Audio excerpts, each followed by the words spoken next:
very few ever get to where you are today. You only graduate from BUD/S training once. It marks the completion of the toughest military training in the world.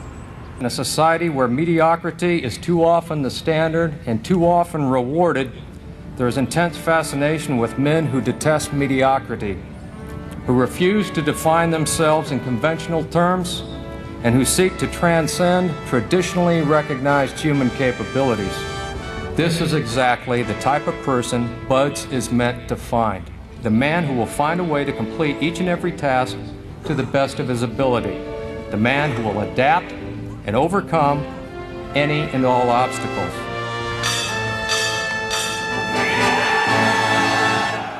In 2005, I was on a deployment with the Army. We were hitting a target on the border between Baghdad and Fallujah. I was walking point for the element at the time, which just means I was the first guy in the line. I hopped over a wall, was making my way to a front door, and I got shot in the hip from about 12 feet away by an Iraqi insurgent. And it was myself in a courtyard and two other Navy guys. Both of the other Navy guys were also wounded at the same time. I was basically laying flat on my back, pinned underneath the vehicle at the time, and the Army guys would not come over the wall to help us. But the two Navy guys who were not engaged in the firefight, knowing that they were protected behind the wall, came over the wall and drugged me out of the courtyard and the rest of the guys out there. So teamwork, that's what teamwork means to me. They, instead of just talking about how there's no I in team and honor, courage, commitment, you know, buddies till the end and all that, they hopped over a wall when people were trying to kill us and pulled us out of there. And I think that directly relates to the training and the background that we all have. You have to be open-minded to the possibilities that I can do this. Once you shut your mind down to the possibility that it can be achieved, there's no way it can happen. So that's why my eyes and my body light up about things, because I know that if you're in a fight, you have to attack. You have to keep attacking. The enemy has to know he is not going to give up. You must break the soul of whatever the fuck is in front of you. That's what I realized. I was never breaking the soul of anything in front of me. So that's why I came up with the thing called Taking Souls in my book. I started to devise ways to break a soul of a human being, of an object, of whatever's in front of me. If you keep on attacking something, nothing wants to stand in front of anything that is relentless. Nothing. The guys going through Hell Week, they're up all day and all night for 130 hours. This is the promised land of mental hardening for me. I love this place. And you have the instructors who you know, they've been there, done that. Now they're instructing you. So they do their 8-hour shift. They have their parkas on. It's usually cold, coffee, drinking their coffee, and they're beating the crap out of us. And when I started realizing, I started playing mind games. I was like, you know what? I bet these fuckers are looking at us, judging themselves about when they were going through Hell Week. About, let me see, I'm looking at Goggins right now. I was better than him. I was better than that guy. I was better than that fucker over there. And I was like, okay, you're going to judge me, right? All right. So that's what I'm going to do to you. So I was getting my boat crew all jacked up. I said, we're going to take these motherfuckers' souls. So when they had us doing this simple thing that guys were struggling with, Boat Crew 2 was just launching the fucking boat and you're yelling, yeah, you can't fucking hurt us. You can't hurt Boat Crew 2. And I looked on the instructors' faces and it looked like someone had just fucked with their soul. And I looked at my guys in my boat crew and I said, hey, guess what? Those motherfuckers aren't fucking tonight. We own space in their fucking head. We own space. They're going to think about us tonight. They're going to think about how the fuck. You're killing boners. That's right. Charging. And we start fueling off of that.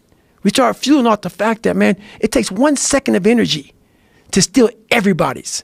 And then you have all the energy you need. That's all you need. You need to look at someone's eyes. You know how it is when you fight somebody and you broke that motherfucker.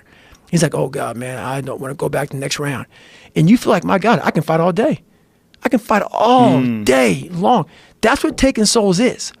But you have to have the will, the heart, the courage to go that distance when you're exactly jacked up. You have nothing left to give and give more. Go! I wasn't the best at anything. I was the kind of guy who could work well with others. And that's what the SEAL teams are.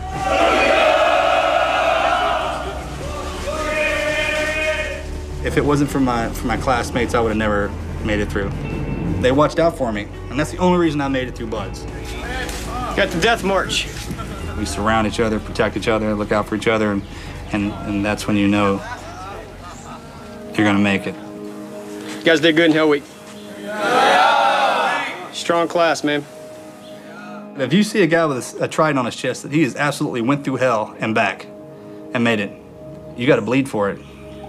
And anybody who wears a trident has. And that's the one thing they can say that nobody else can. That I did that and you didn't. In the book you talk about so much Hell Week, and did Hell Week prepare you? Yeah, all the time. I was like, just kept telling myself, get up, get up, get up. You know, quit being a bitch, get up.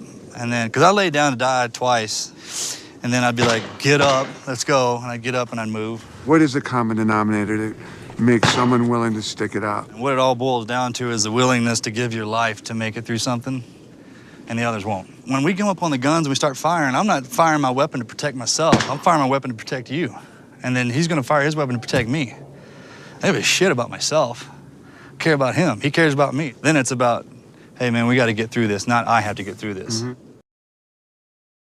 War, while it does expose you to the worst part of humanity, in my mind, forever, I don't think I will ever see anything as moving or as beautiful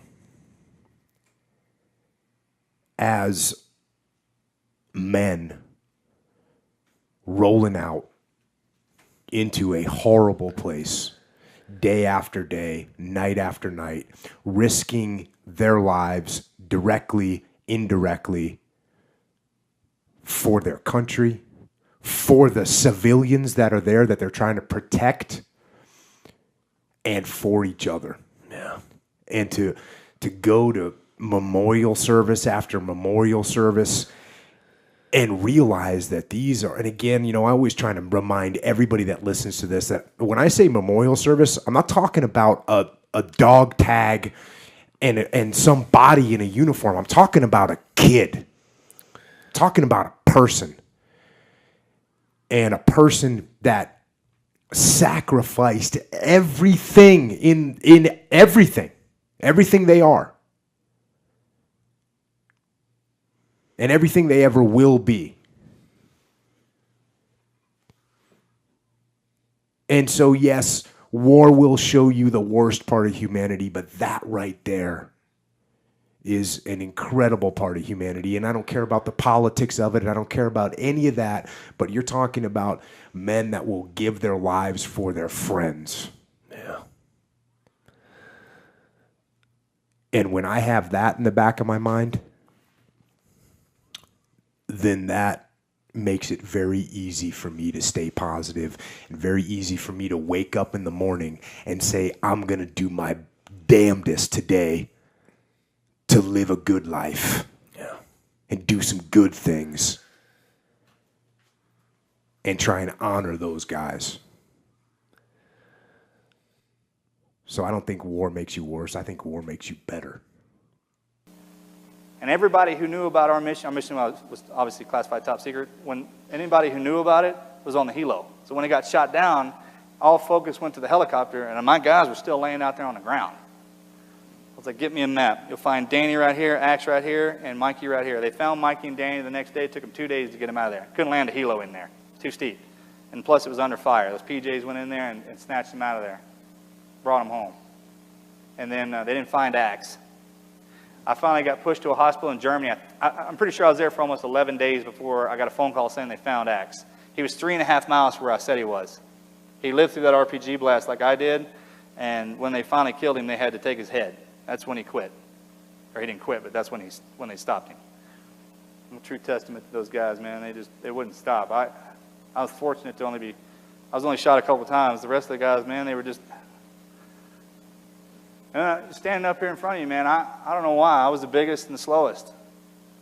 And don't get me wrong, I miss my brothers, and I wish they were here for their families. But don't feel sorry for them. And I mean, the families understand this too. My teammates died of a warrior's death, and that's what they were. They died with their boots on and a hell of gunfire, brass everywhere next to their brothers. I mean, as we're made, we don't want to come home and die of cancer, or get hit by a drunk driver or anything like that. We're going to die with our boots on, and that's the way they went. So don't feel sorry for them at all. Yeah, I know we miss them and stuff like that, but don't take that away from them. And the hardest thing I ever had to face in my entire life, man, was the day they told me I couldn't be a Navy SEAL anymore. I'm not ignorant, I'm not indigent by any means, but I knew what I was born to do.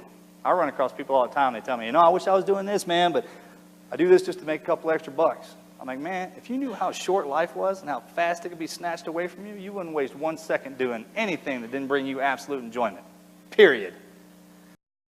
As Navy SEALs, one of our jobs is to conduct underwater attacks against enemy shipping. We practice this technique extensively during training. The ship attack mission is where a pair of SEAL divers is dropped off outside an enemy harbor and then swims well over 2 miles underwater, using nothing but a depth gauge and a compass to get to the target. During the entire swim, even well below the surface, there is some light that comes through. It is comforting to know that there is open water above you. But as you approach the ship, which is tied to a pier, the light begins to fade. The steel structure of the ship blocks the moonlight. It blocks the surrounding street lamps. It blocks all ambient light. To be successful in your mission, you have to swim under the ship and find the keel, the center line, and the deepest part of the ship. This is your objective. But the keel is also the darkest part of the ship, where you cannot see your hand in front of your face, where the noise from the ship's machinery is deafening, and where it gets to be easily disoriented, and you can fail.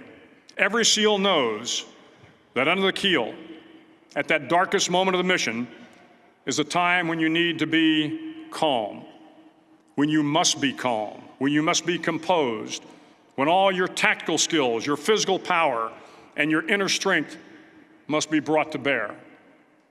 If you want to change the world, you must be your very best in the darkest moments. So he sticks around. So unfortunately, they went out on a patrol not much longer after that when turnover was going on, and they were in a fight, and they got into fights 3/4 of the times they went out the door in Ramadi at that time. They got into gunfights, and so they were in a gunfight, and they had moved to a position on top of this roof. 2 snipers were providing overwatch for the other platoon that were trying to maneuver, and Mike was checking their 6. He was holding security with them, right, because he was a big belt-fed machine gunner, big dude and all that. So these snipers were going to town, and unbeknownst to Mike and those guys, an insurgent had seen where they were firing, had snuck up next to the side of that building, pulled out a hand grenade, pulled it, and threw it up, and that thing came right up, boom, and hit Mike on the chest. Now, what I want you to just briefly for a moment, I'll revisit this later, I want you to think to yourself, what would you do? Mike screamed, "Grenade out!" and jumped on it, and boom! Petty Officer Mike Mansour took the entirety of that blast in his face and his chest. Now, because Mike was such a hard individual, he lasted for another 35 minutes before he passed away on the medevac bird out. Now, the kicker to this story, ladies and gentlemen, okay? Please listen. The kicker to this story is there was a stairwell right next to Mike, right next to him. And all he had to do was jump down that stairwell to save his own life, but he didn't. He turned and jumped on the grenade, sacrificing himself so his 2 brothers could both go home and hug their wives, kiss their children, and fight another day.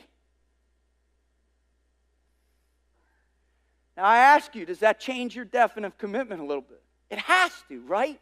You can't not hear that story and not start thinking about, well, maybe I'm not defining commitment in the way I need to. So I mustered the whole troop in the planning space. I explained to them that we were sending a squad to Corregidor permanently because the Army is in a tough fight and suffering heavy casualties, and that as Americans, as servicemen, and as frogmen, we cannot sit on the sidelines as that happens. If there's a fight, we need to be in it. I wrote on the dry erase board, Camp Corregidor Volunteers. And I said to this pack of SEALs, if you want to go over to Corregidor, if you want to volunteer to be in the worst area, with the worst living conditions, with the hardest fighting, and with the highest chances of getting hurt or killed, then go ahead and write your name up on that board. And then I walked out of the room. A short while later, I came back in and I looked at the list on the board. It was filled. In fact, every single SEAL, to a man, had written his name on that board. Yes, every man had volunteered to go forward into that raging storm.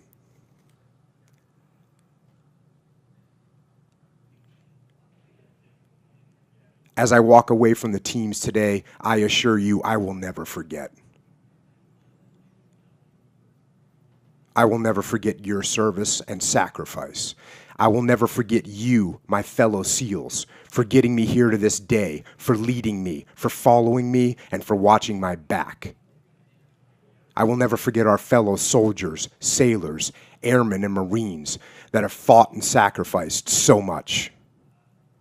I will never forget those big, tough frogmen and hardcore SEALs that came before me, particularly the ones that raised me in the teams and taught me the true way of the frogman. And finally, I will never forget our fallen brothers, the many SEALs who have sacrificed their lives for our freedom, especially Mark Lee, Mike Mansour, and Ryan Job of SEAL Team 3 Task Unit Bruiser, who lived and fought and died like warriors. I am humbled to have served with you all, and I will never forget. Thank you. God bless the teams, and God bless the United States of America.